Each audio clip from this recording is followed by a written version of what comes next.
What do you consider your qualifications in poetry and technology? I mean, why am I interviewing you? My qualifications are uh, one, I'm a poet. I'm a published poet, and I'm also a mechanical engineer or also a software developer. I'm basically I'm an engineer and a technologist by training, but I'm also a poet by training. Okay, what is the name of the book you of poetry?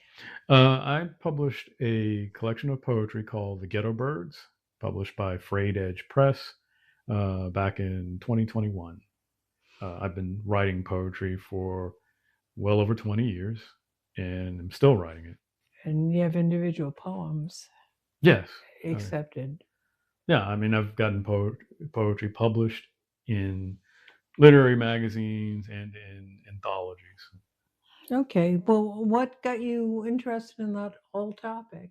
I mean, there are lots and lots of engineers who don't do poetry. I got interested in it because I'm a science fiction fan. Have been since I was a kid. Um,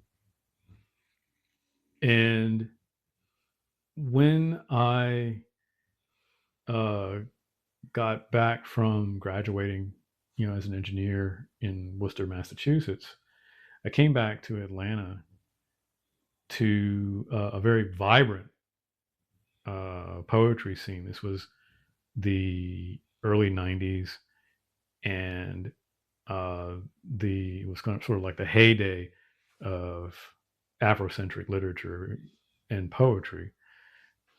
And I had some difficulty in trying to bring my interests and my experiences uh, onto the stage. And the only way I felt I could do it was by incorporating science fictional elements into the my experience as an African American male.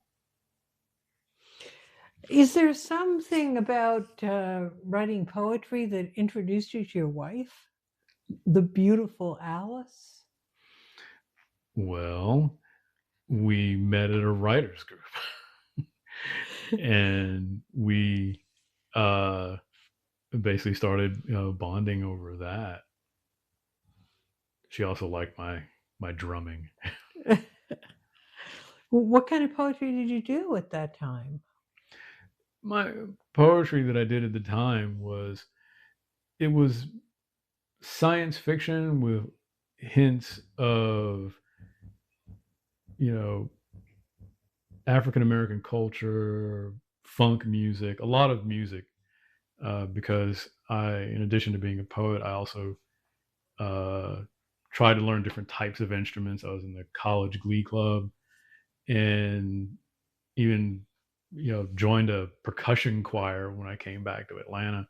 So I was just combining all of those elements to try to add something unique to the poetry that I was What trying to was write. Alice doing? Well, Alice was basically she was my first reader and my first critic. uh, Her comments were always something along the lines of, "Your poetry is very visceral." But occasionally you get a little too abstract, and you needed to kind of bring your ideas a little closer to home so that people could understand them.